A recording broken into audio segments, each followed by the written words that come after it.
Hi there, Janet Fritz here for Galaxy Girl Creations. Welcome to my channel and welcome to the adventure of the traveling journal. This is a project that Joni over at the Carson House has had started in September. There are 12 of us and we each have a journal, and the journal gets rotated from person to person each month. So in 12 months we get our journal back with 12 different entries in it. Well, 11 different, because the first one we did ourselves. And then we get to see the surprise of what has been created, and each month had a theme. This is the March journal, and trying to remember what the March theme was. I will look that up right now really quickly if I can get my agenda to flip to the right page. It is Spring is in the Air, and we were supposed to do something kind of vintage. And so I used this vintage spring collection from Cartabella, and I did add this striped paper from, I think it's called Bundle of Joy, but I'm not even sure who that's by, but it's been in my stash for a long time. I don't even think it actually makes it on the page, but I do audition it. But I did start with the 4x6 cards. I really liked this, I don't know what it's called, the piece at the top there with the like pegs for holding your jackets and hats and that kind of stuff. So what I thought I would do is, in my neck of the woods, spring could be pretty much really early or late, but in a lot of places when spring hits, it's like, oh, everything's thawing, and there are flowers coming up, but the ground is still potentially wet and all of that kind of stuff.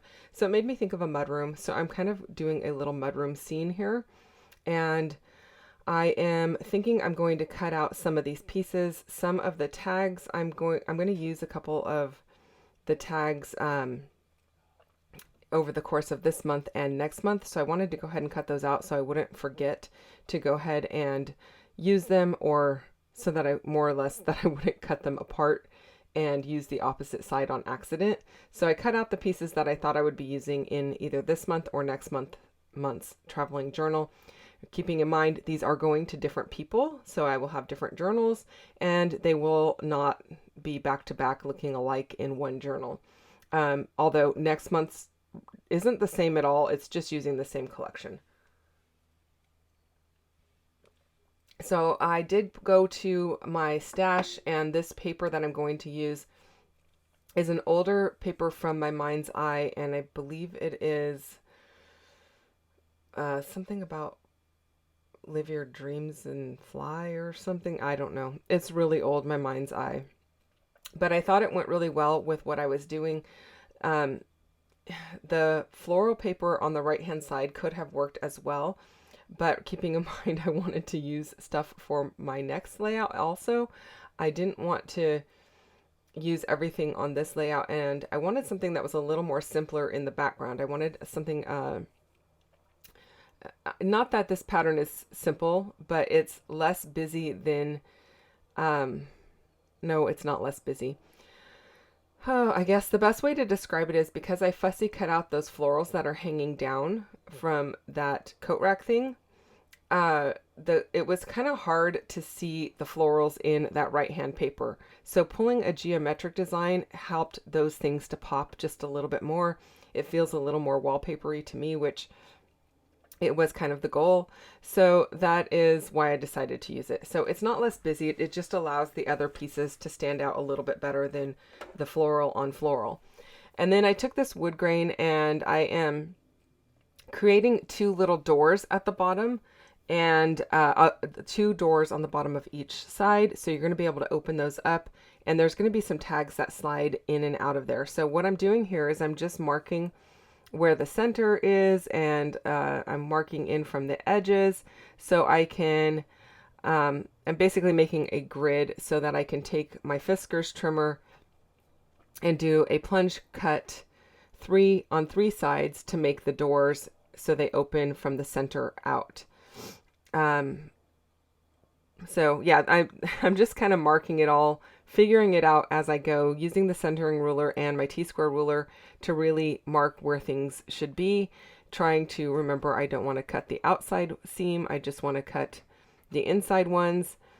And the Fiskars trimmer is really the best trimmer that I have for that, because it's got, you know, that little diamond point blade, and on the orange part of it, it shows you exactly where the crosshair is of where it's going to cut. And so I can plunge cut that. My other trimmers are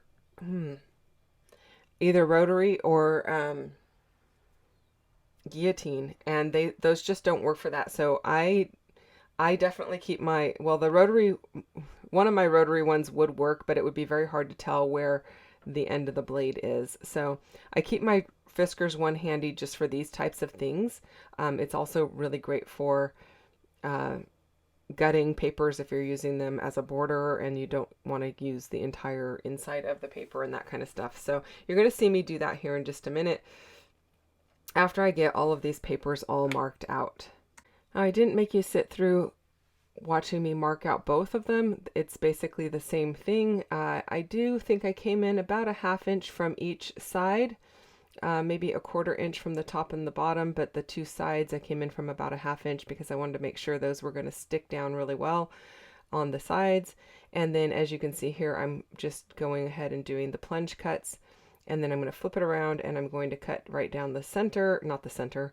There is going to be like a bar down the center like there would be on a cabinet or on some cabinets. I didn't want to leave it open as a big section because I wanted each one to be its own little pocket. And then I'm using my scoring board to go ahead and score where I want the pieces to be basically hinged at so that they open nice and evenly and have the same width on either side of them. And then I thought I'd go ahead and cut out this wreath. I feel like the left-hand page needs something up top, and I feel like, you know, a lot of people decorate those kind of areas. My house does not have a mudroom in California. Well, some parts of California that's pretty common, but my house is like an older house, and in the Bay Area, it's, yeah, there's not a lot of need for it. Well, I can't say there's not a lot of need. There's not a lot of need for that mud area just because it is usually pretty dry here, and the weather is just not that kind of weather where things stay muddy for a long time. But it really would be nice to have that kind of an area as a landing place for all of the stuff that comes in with you when you come in from outside. And I don't have that option. In fact, my garage is not even an attached garage. So, and it's more towards the back of the property. So we don't even park in the garage. There's no door from the garage to the house or anything like that. So the front door is the front door. And unfortunately, that means there's not a great landing place for all of the stuff. But I do wish we had something like that, because it would be really nice to, you know, be able to set your shoes there, or my jacket when I walk in the door, or my purse and that kind of stuff. But, you know, I've learned to live without it because I've never had a house that had that. So it is what it is. But I will tell you, the house that I work at has that, and it's great because they are a no shoes house, for the most part.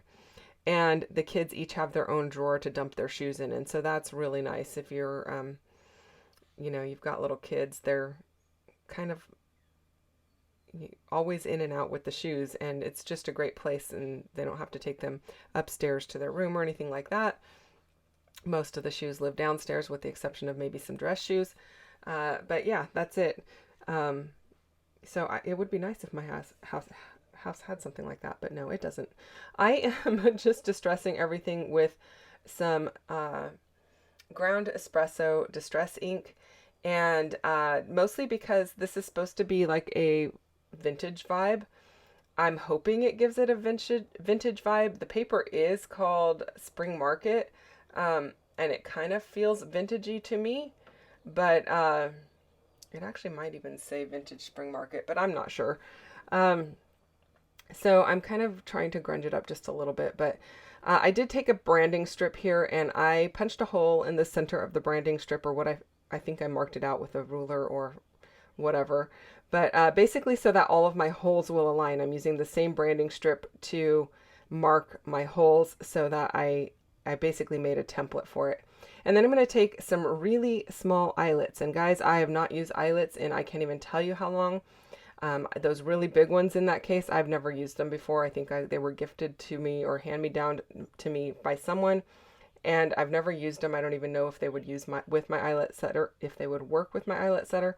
But I'm using a crocodile eyelet setter to set the eyelets so I can put some little strings here. It might have been better to do a couple of brads so I could just tie a small string around it. But I thought I would go with this like fibrous string that I've got on this roll here. I try it. It does not end up being what I go with because it's so bulky. And by bulky, it's basically when I tied a knot in the back side of it to kind of hold it in there. And yeah, it's just way too bulky for it. I did leave this part in because I wanted to point out I have a little tiny crochet hook there that fits through the eyelet, and that's how I am feeding the string through. So if you are someone who likes this kind of technique and have a hard time, like normally I would probably use a needle and my needle threader, but this is too thick to go through a needle eye, and it was too thick to go through my little holes there, so I just used the little tiny crochet hook to pull it through.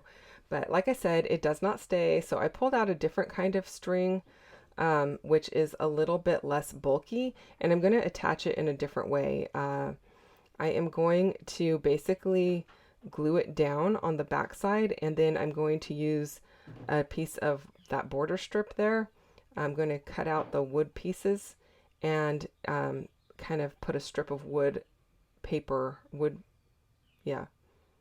paper over the string. So when you open it up, it'll have a strip of that wood, but the string will not be showing.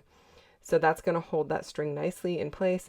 I also ended up using a Sharpie marker to kind of hold the loop on the other side so that all of my loops would be the same size, and this kind of got rid of the idea or the bulkiness of the knot, but it did add a little bulkiness to the inside of the little door there. It's less bulky, so I'm okay with it. I'm just going to go with it. I wasn't quite sure what else to do about it at this point since I've already got the eyelet holes there. So yeah, that's what I did. If you've got better ideas, put those down below because I would love to know other ideas in case I ever use this technique again. And then I just used some clips here, like binder clip type deals, to go ahead and hold everything in place. Now I didn't make you sit through all of it, but you can see the ones that are setting up top there, and you can see the little wood strip. And then I'm going around 3 sides with my glue. Now, had I thought about it, I would put my glue on the very outside edge of all of these because I do have to go back in and kind of pry up the bottom edge a little bit because I want some tags to slide in there. But at the point when I was gluing them on, I didn't really know that's what I was going to be doing.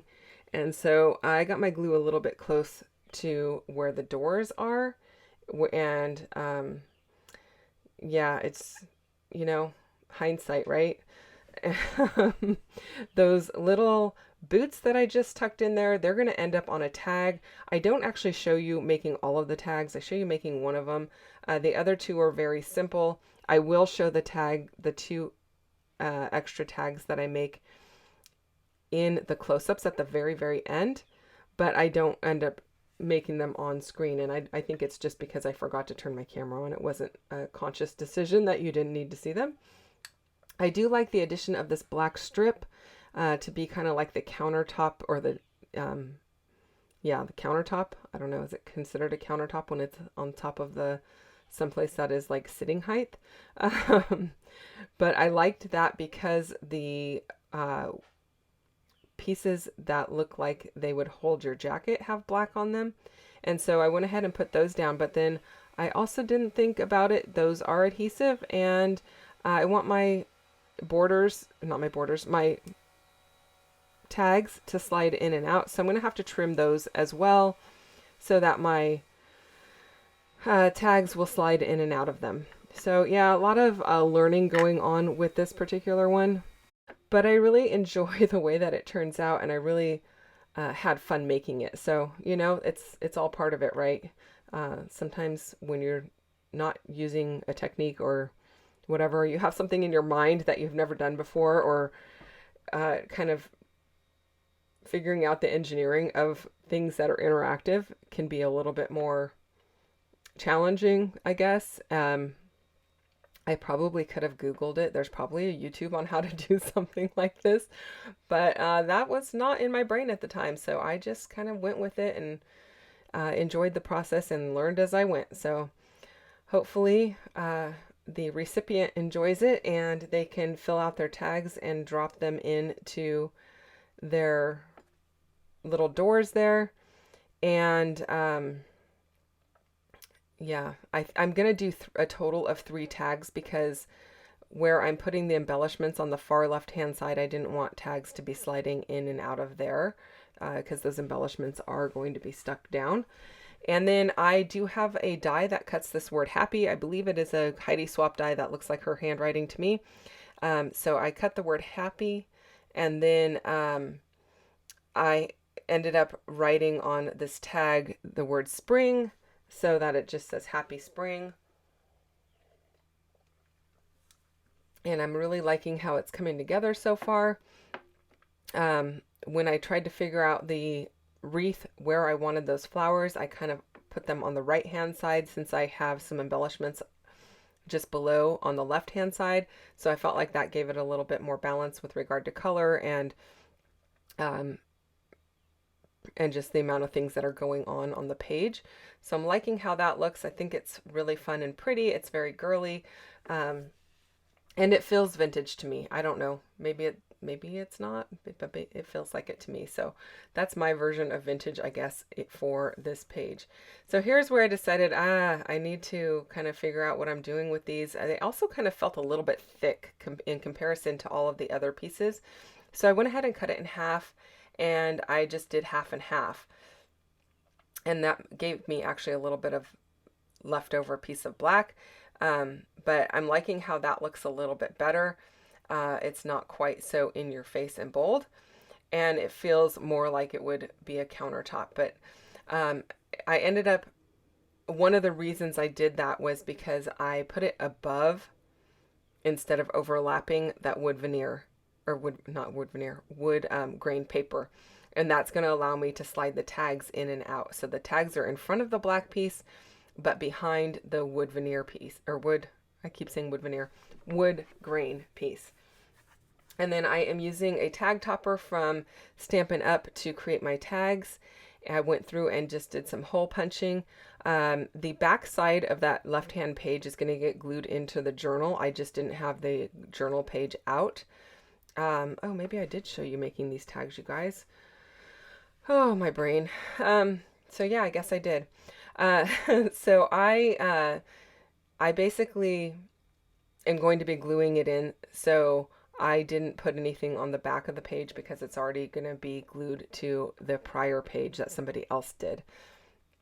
And then I just have some of this kind of sheer fiber here. So that's going to be for my tags. I'm really liking how that looks. I think it's super cute. And here's where I go and pry up the bottom just a tiny bit. That multi-tool from Creative Memories is super useful for that kind of stuff. It just gives it a little place for the tag to kind of rest at the bottom. And there is the journal. I'm going to go ahead and slide everything in, and then I will show you the remaining pieces with the close-ups here in just a moment. So that's it, you guys. If you enjoyed this one, hit the thumbs up button. Don't forget to subscribe. Thanks for spending time with me today.